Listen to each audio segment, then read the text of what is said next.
இந்த வீடியோவில் நீங்கள் என்ன பார்க்க போகிறீங்கன்னா, நம்ம டெவான் கான்வே வந்து ரூல்ட் அவுட் ஆகிட்டார் கைஸ்.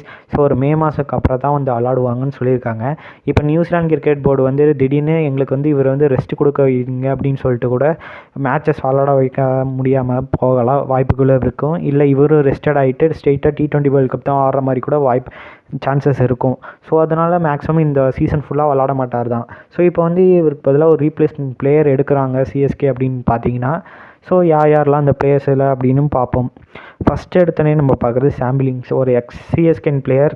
ஆனால் டெவான் கான்வேக்கு இவருக்கும் ரீப்ளேஸ்மெண்ட்டானு பார்த்தீங்கன்னா மேக்ஸிமம் எடுக்க மாட்டாங்க தான் நினைக்கிறேன் என் பர்சனல் சாய்ஸில். ரீசன் என்னென்னா, இவர் வந்து மேக்ஸிமம் ஸ்பின் அந்த அளவுக்கு ஆட மாட்டார் கைஸ். ஆனால் பேசஸில் நல்லா ஆடுற பேட்ஸ்மேன் தான் இவரும் சரி. இப்போ அடுத்தது வந்து ஃபின் சால்ட். எல்லாரும் சொல்லிட்டு இருக்க ஃபின் சால்ட் நல்லா ஃபார்மில் இருக்கார், இவர் எடுங்க அப்படி, இவர் சிஎஸ்கே எடுக்க போகிறாங்க அப்படின்னு சொல்கிறாங்க. சத்தியமாக எடுக்க மாட்டாங்க. ஏன்னு சொன்னால் இவரும் நல்ல ஸ்பின்னெல்லாம் ஆட மாட்டார் கைஸ். பேசஸை இவரும் ஓரளவுக்கு பேசஸ் நல்லா ஆடுவார், ஸ்பின் அந்தளவுக்கு டீசெண்டாக ஆட மாட்டார். இப்போ வந்து ஒரு மிஸ்ட்ரி ஸ்பின்னாக ஒரு லெக் ஸ்பின்னெல்லாம் டக்குன்னு கொண்டு வந்தாங்கன்னா டக்குன்னு விக்கெட் விழுவா சான்சஸ் அதிகமாகிட்டே இருக்கும். ஸோ அதனால் நம்ம வந்து டெவான் கான்வேக்கு ஒரு ரீப்ளேஸ்மெண்ட் பிளேயர் எடுக்கிறோன்னா அவர் வந்து ஸ்பின் ஹிட்டிங் பேட்ஸ்மேனாக தான் பார்த்து எடுக்கணும். ஸோ அது மாதிரி கரெக்டாக யோசிச்சுக்கோங்க. நான் என் சஜஸ்டில் இவங்க 2 பேர் சிஎஸ்கே ட்ரை பண்ண மாட்டாங்க. சிஎஸ்கே ட்ரை பண்ணுற மாதிரி இருந்தால் ஒரு அண்டர்ரேட்டட் பிளேயர் தான் ட்ரை பண்ணுவாங்க. ஸோ மிச்சம் வர லிஸ்ட்டில் யார் அந்த பிளேயர்லாம் இருந்தீங்கன்னா மறக்காமல் கமெண்ட் பண்ணிக்கோங்க.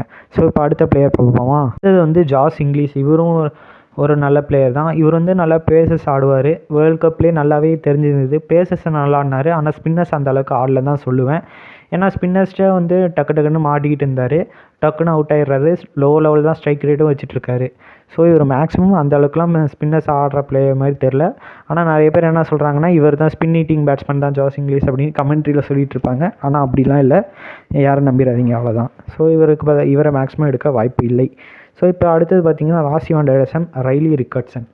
ஸோ இவங்க 2 பேருமே ஒரு நல்ல பிளேயர்ஸ் தான். ஸ்பின்னுக்கு அகேன்ஸ்டாகவும் நல்லா ஆடுற பிளேயர்ஸ் தான் சொல்லுவேன். ராசிவான் டேரசன் இந்தியன் கண்டிஷனில் நல்ல ஆவரேஜ் வச்சுருக்க பிளேயர் தான். என்னென்னா போன வருஷம் ஐபிஎல்லில் ஃப்ளாப் பண்ணார். இந்த வருஷம் ஐபிஎல்லில் ஏதோ கம்பேக். நம்ம வந்து ஒரு நல்ல பிளேயர் ஆட்டம் எடுக்கணும்னு நினச்சா இவர் எடுத்து வச்சுட்டு சும்மா பெஞ்சில் இருந்துட்டு க்ரூம் அப் பண்ணலாம்.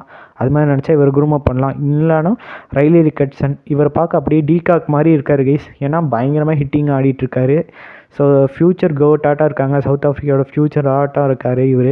ஏன்னா SA20 லீக் நடந்துச்சுல, அதில் வந்து ஸ்டார்டிங் எடுத்த 4 மேட்ச்சுமே 90+ கிட்ட அடித்த பிளேயர் தான் ரைலி ரிக்கர்ட்சன். எதுவுமே செஞ்சுரி போடல. ஆனால் எல்லா நாக்கும் எதுவும் 30 பால் 40 பால் தான் பிடிச்சிருப்பாரு. அதுக்குள்ளே அப்படியே கொண்டு போயிடுறாரு. டக்குன்னு அடித்து ரன் கொண்டு போயிருந்தார்.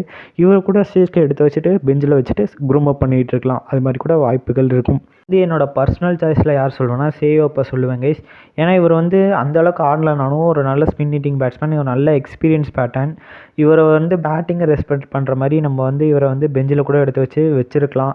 இவரும் ஒரு நல்ல ஆப்ஷன். நம்ம வந்து புஜாராவை எடுத்த மாதிரியும் ரகானே எடுத்த மாதிரியும் இவரையும் ஒரு நல்ல பிளேயர் தான். இவரையும் எடுத்து வச்சுட்டு சும்மாவது வச்சுருக்கலாம். அது மாதிரி என் மை சாய்ஸில் சொல்கிறேன். மேக்ஸிமம் பண்ணால் தான் பண்ணுவாங்க. அது சிஎஸ்கே கையில் தான் இருக்குது. அதுவும் இல்லாமல் இவர் ஒரு அண்டர்ரேட்டட் பிளேயர் தான். ஒரு நல்ல பர்ஃபார்மன்ஸ் கொடுக்குற பிளேயர் தான். ஸோ இவருக்கு வந்து நம்ம டீமில் வந்துட்டு இருந்துட்டு போனாலே இவர் கொஞ்சம் பூஸ்டப்பாக இருக்கிற மாதிரி இருக்கும். அதுக்கப்புறம் நல்ல எக்ஸ்பீரியன்ஸ் ஆகி நல்லா ஃப்ரீயாக ஆட ஆரம்பிச்சிடுவார். அதுக்கப்புறம் செலக்ட் ஆக சான்சஸ் இருக்கும். ஸோ பார்ப்போம், இவர் எடுப்பாங்களா எடுக்க மாட்டாங்களா மறக்காமல் கமெண்ட் பண்ணுங்கள். அடுத்த பிளேயர் வந்து ஃபின் ஆலன். நிறைய பேர் ஃபின் ஆலன் இவங்க 2 பேரும் தான் மாற்றி சொல்லிட்டு இருந்தீங்க. நம்ம இதில் பார்த்தீங்கன்னா நியூசிலாண்டர்ஸ் தான் எடுப்பாங்க அப்படின்னு சொல்லிட்டு இருந்தாங்க. நியூசிலாந்து பிளேயர்ஸ் தான் எடுக்கிறனால ஃபின் ஆலன் கூட எடுக்க வாய்ப்புகள் இருக்குன்னு தான் சொல்லிட்டு இருக்காங்க. எதனால் ரீசன்னா ரீசன்ட் ஃபார்ம் சூப்பராக இருக்குது. அது இல்லாமல் அட்டாக்கிங் இன்னிங்ஸ் ஆர்டர் கொடுக்குற பிளேயர். ஆடுறதெல்லாம் ஒரு 10 பால் to 20 பால் தான் ஆடுவார். டக்குன்னு ஒரு குயிக் நாக் அடிச்சுட்டு டக்குன்னு போயிடுவார் பெஞ்சுக்கு. அது மாதிரி தான் ஃபின் ஆலன். ஸோ இவர் வந்துட்டு மேக்ஸிமம் சிஎஸ்கே ப்ரிஃபர் பண்ண மாட்டாங்க தான் நினைக்கிறேன் என் பர்சனல் சாய்ஸ் படி. எதனால் ரீசன்னா இவர் பேசஸை செம்ம ஹிட்டிங்காக அடிப்பார் தவிர ஸ்பின்னர்ஸ் அந்த அளவுக்குலாம் இருக்காது கைஸ். இப்போ வந்து லெக் ஸ்பின்னர் மிஸ்ட்ரி ஸ்பின்னர்கிட்டலாம் மாட்டிப்பார். சைனாமேன் இந்த மாதிரி ஸ்பின்னர்ஸ்ட்டாக டக்குன்னு மாட்டிப்பார். அவுட் ஆக சான்சஸ் அதிகமாகிட்டே இருக்கும். இவர் வந்து டக்குன்னு ஒரு இப்போ எப்படின்னா ஒரு 2-3 ஓவர் தான் கைஸ் பேட்டிங் பிடிப்பாருன்னு வச்சுக்கோங்க. அது மாதிரி தான் ஆடுவார். அட்டாக்கிங் ஃபுல்லாக அடித்து ஆடுவார். அவ்வளோதான், டக்குன்னு அடிப்பார். பட்டா பாக்கியம் பாட அடிப்பார் லேகியம் மாதிரி. அது மாதிரி அடிச்சுட்டு போயிடுவார். அவ்வளோதான் இவரை பொறுத்த வரைக்கும். ஸோ இந்த வீடியோ பிடிச்சிருந்தா மறக்காமல் நம்ம சேனலை சப்ஸ்கிரைப் பண்ணுங்கள். புதுசாக பார்க்குறீங்கன்னா உங்கள் ஃப்ரெண்ட்ஸ்க்கும் ஷேர் பண்ணுங்கள். ஸோ மிச்சப்படி அவ்வளோதான்.